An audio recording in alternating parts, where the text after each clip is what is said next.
pour la vie politique française, celui d'une réforme à venir de la SNCF. Jean-Cyril Spinetta, l'ancien patron d'Air France, a rendu la semaine dernière un rapport extrêmement sévère sur la gestion de la SNCF en expliquant qu'il y avait beaucoup de petites lignes qui avaient très peu de trafic, qu'il y avait quelques lignes qui coûtaient beaucoup trop d'argent, qu'on serait bien inspiré de revenir sur le statut des cheminots qui ont, je vous rappelle, l'emploi à vie et des avantages sociaux assez nombreux, notamment en matière de retraite. On aurait pu penser que le gouvernement allait temporiser. Eh bien, pas du tout. Elisabeth Borne, la ministre des Transports, dans une interview au JDD d'hier, disait la SNCF, je vous la résume, je vous la fais courte, ça coûte quand même très cher, 14 milliards d'euros de subventions en 2017, 22% de plus qu'il y a 10 ans, la dette ne cesse de gonfler, bref, ça ne peut pas durer comme ça, d'autant que la qualité du service ne s'améliore pas, donc il est grand temps de réformer la SNCF. Erwan Lenormand, ça ressemble à une divine surprise, cette annonce, non? On savait que le gouvernement allait être aussi plein d'allant, parce que c'est quand même un sujet très piégeux. C'est un sujet piégeux, mais je ne sais pas s'il est tant que ça, parce qu'en réalité, quand vous regardez le rapport Spinetta, c'est un rapport qui est d'abord très technocratique. On regarde où est-ce qu'on peut couper des coûts, ou comment est-ce qu'on peut faire pour optimiser le fonctionnement de la SNCF. Mais tous les spécialistes du secteur vous disent bon, y a rien, c'est pas non plus une révolution. C'est-à-dire que comme beaucoup des réformes qui sont faites actuellement, tout ce qui est là, c'est dans les tuyaux depuis un moment. Donc le rapport Spinetta, de dire qu'il y a des lignes qui sont pas rentables, c'est pas une nouveauté. De dire que on a peut-être trop investi dans des nouvelles lignes plutôt que de l'entretien des anciennes, c'est pas non plus une nouveauté. Donc il y a pas. C'est effectivement intéressant de voir que le gouvernement est prêt à assumer des réformes qui jusque-là n'ont pas été mises en œuvre et n'ont pas été assumées, mais ce n'est pas non plus une révolution. On est dans une rénovation du fonctionnement de la SNCF, une rénovation qui est assez volontaire, je suis d'accord, mais ce n'est pas une immense nouveauté sur les solutions. Bon, après, la question est de savoir, vous demandiez dans le titre, est-ce qu'il faut privatiser la SNCF ? Privatiser la SNCF. On la pose la question au Tweetos, d'ailleurs. Et je pense que ce n'est pas le sujet. En fait, et d'ailleurs, le gouvernement ne se pose pas la question de savoir s'il faut privatiser, et je pense qu'il a raison, parce que personne n'achèterait de l'action SNCF aujourd'hui. Mais la question, c'est de savoir est-ce qu'il faut libéraliser le marché, et là, pour le coup, la question ne se pose pas, puisque ce n'est pas Bruxelles qui l'a imposé, c'est la France qui l'a accepté, à Bruxelles, qui l'a accepté, tous les gouvernements successifs ont accepté cette démarche de libéralisation du transport ferroviaire. Et la question, c'est comment est-ce qu'on prépare la SNCF à affronter cette nouvelle concurrence de demain. Elle sera plus seule.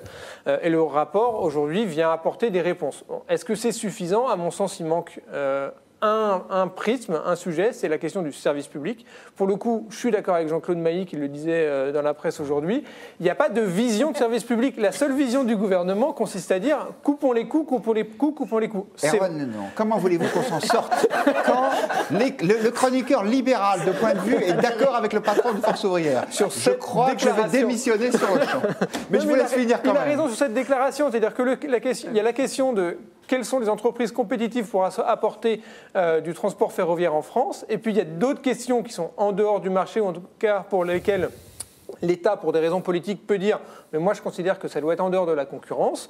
Ou en dehors du marché, c'est les questions de service public. Et service public ne veut pas dire, c'est là où peut-être je serais moins d'accord avec Jean-Claude Mailly, ni entreprise publique, ni monopole public. Ça peut très bien être une entreprise privée en concurrence qui remplit la mission de service public. Donc si on parle de service public, pour moi, demain, ça peut être la Deutsche Bahn en France, ou un concurrent privé qui vient remplir une mission de service public. Mais tout ça, ça n'est pas posé dans le rapport Spinetta. Alors sur Twitter, on était extrêmement partagés pour l'instant, exactement comme sur le premier sujet. 51% d'entre vous répondaient oui à la privatisation, 49% non.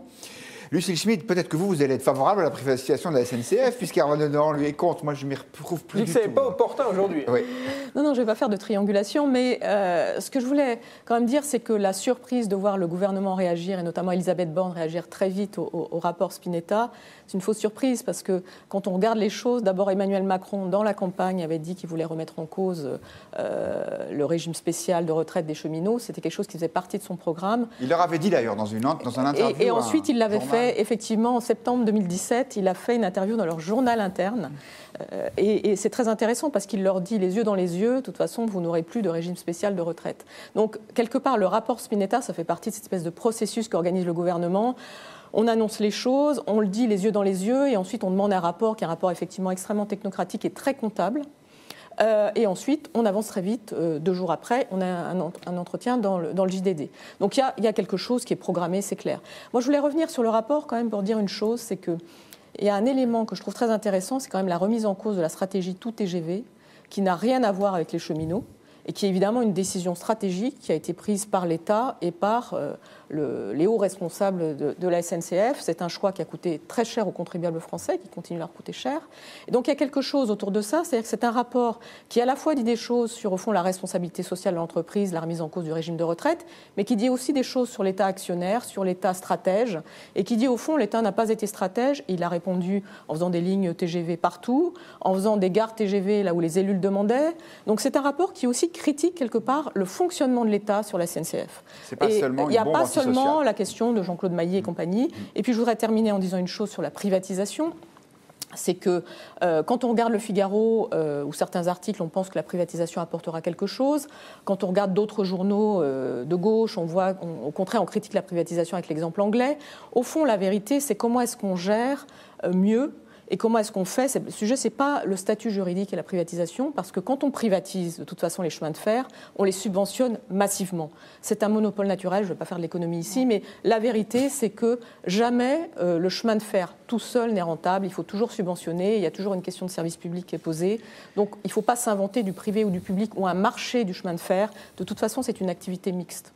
Vous parliez de la comparaison avec la situation britannique. Je propose d'écouter à ce propos un économiste atterré. C'était un groupe d'économistes, on va dire plutôt à gauche, même bien à gauche, en tout cas à gauche d'Erwan Le Nohan. Benjamin Correa, puisque c'est lui, s'exprimait la semaine dernière sur Public Sénat. C'est vrai que si on regarde le modèle anglais, où il y a eu une privatisation, c'est un véritable désastre. Aujourd'hui, il y a 60% des gens qui veulent revenir à l'ancien système. J'ai donné tout à l'heure le chiffre de 14% de dépenses de transport pour l'usager contre 2% en France. Alors, plein de réactions sur Twitter. Christian qui nous dit « Ce n'est pas la suppression du statut des cheminots qui va améliorer le service à l'usager », tandis que Charlotte considérait que la SNCF coûte trop cher aux contribuables et qu'il faut changer le statut des cheminots, stop aux privilèges. Quant aux droitistes, il a l'air d'être plutôt favorable à la privatisation en nous disant « Ça évitera à l'État de débourser 3 milliards d'euros par an ». 3 milliards, je crains fort que vous soyez encore en dessous de la réalité. Chers droitistes, Judith Weintraub, vous en pensez quoi, vous ? Donc effectivement, le gouvernement veut aller vite parce qu'il bénéficie d'un contexte favorable.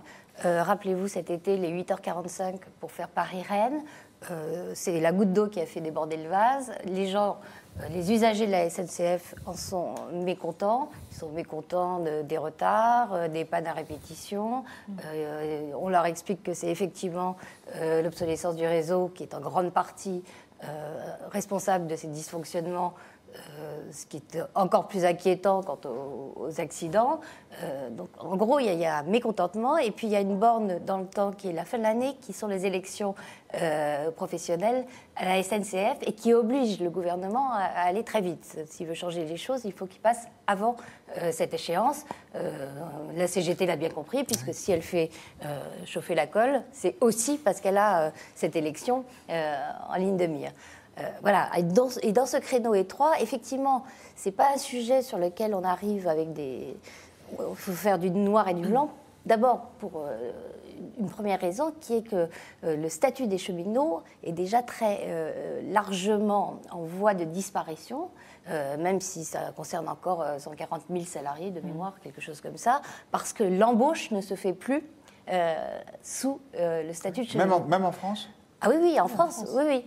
Sauf pour les gens qui ont moins de 30 ans, je crois. Plus de 30 ans, pardon. Mais les moins de 30 ans sont embauchés dans un statut de droit commun.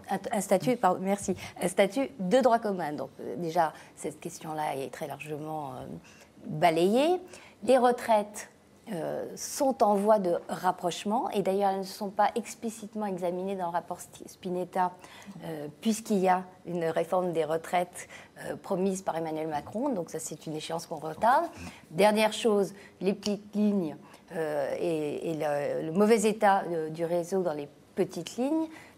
Là, on a l'impression que le gouvernement ne veut pas en rajouter et qu'il n'est absolument pas question de faire, par exemple, comme en Allemagne, où ce sont des sociétés privées, concurrentes de la Deutsche Bahn, qui s'occupent des réseaux secondaires et qui s'en occupent très bien. Résultat, et je finis avec ça, en France, puisqu'effectivement le système est mixte, en France, le kilomètre de train allemand coûte 30% moins cher que le kilomètre de train français aux contribuables. Et ça risque de continuer. Est-ce que vous croyez, Anne Fulda, que Emmanuel Macron est délivré il y avait des malédictions comme ça. Il y avait la malédiction de la suppression de l'impôt sur la fortune, qui, dit-on, avait coûté à l'élection législative de 86 à Chirac. Il y avait la malédiction du statut des cheminots qui avait fait couler Alain Juppé, Premier ministre. Oui. Est-ce que vous pensez qu'on a changé d'époque, on a changé de monde et que maintenant on peut y aller ? Oui, c'est vrai qu'on a l'impression qu'on a changé d'époque. Et effectivement, j'allais vous parler de moi-même du fait qu'au moins le gouvernement ose entreprendre. Effectivement, peut-être la réforme n'a rien de révolutionnaire, mais elle semble être mise en œuvre. Et c'est ça la grande nouveauté. C'est-à-dire qu'ils ont l'intention de la mettre en œuvre et visiblement, ils n'ont pas l'intention de reculer. Et ça, malgré... Concernant cette réforme-là, ce souvenir cuisant et qui a paralysé bien des gouvernements successifs de 1995, où la France était paralysée.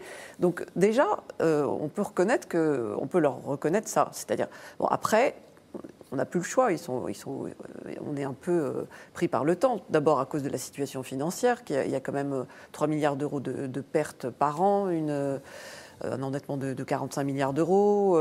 Il y a l'ouverture à la concurrence en 2023. Donc, d'une certaine façon, de toute façon, l'échéance approche, on n'a plus vraiment le choix. Cela dit, c'est vrai qu'on a l'impression qu'avec Emmanuel Macron, il y a comme certaines malédictions qui sont envolées. Vous avez parlé de l'ISF.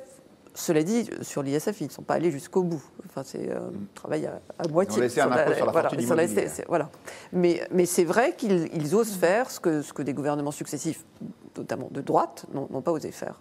Alors, non. Je pense qu'Emmanuel Macron est aussi débarrassé d'une autre malédiction, qui est celle d'avoir des poids lourds dans sa majorité, qui sont des élus locaux, et débarrassé également d'une opposition. Donc ça facilite pour toutes ces réformes aussi la capacité de les mener, ce qui en retire des élus locaux qui veulent maintenir en état des lignes même déficitaires. Tout à fait, oui, qui au nom de l'aménagement du territoire vont expliquer qu'il faut maintenir effectivement ces lignes. C'est d'ailleurs l'angle qu'essaie d'adopter aujourd'hui LR sur la question de la réforme de la SNCF, des élus locaux, des élus de représentants de ce qu'on appelle cette France périphérique qui vous disent mais avec la réforme que vous nous vendez, notre France va devenir encore plus périphérique demain. Bon.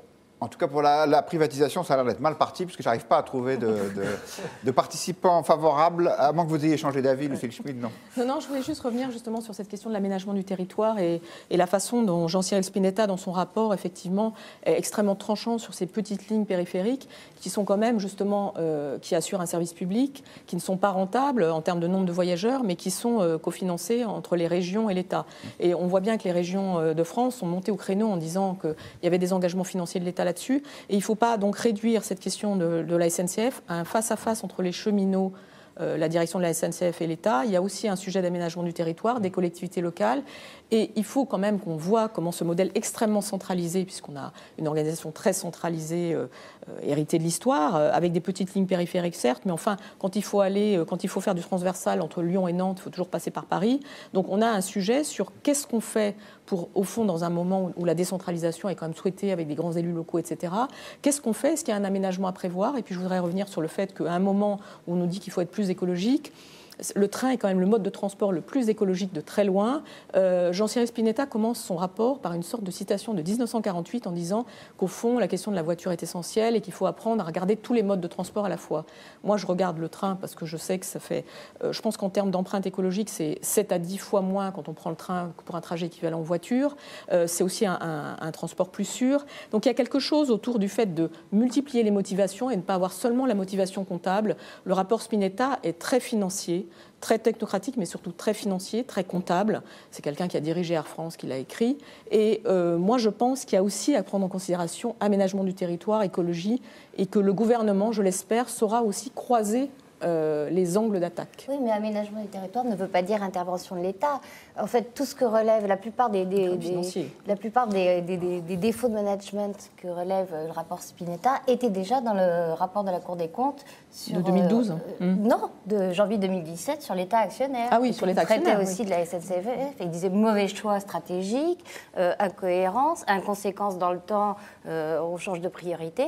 Donc effectivement, et comme je le disais, en Allemagne, les petites lignes sont plutôt dévolus au privé, certes avec des subventions des États et des lenders, mais ça fonctionne très bien. Il y a un sujet financier. Je vous propose de passer à un autre sujet qui est compliqué mais passionnant. C'est celui de l'anonymat des donneurs de sperme. Alors la règle pour l'instant, vous savez que la procréation médicalement assistée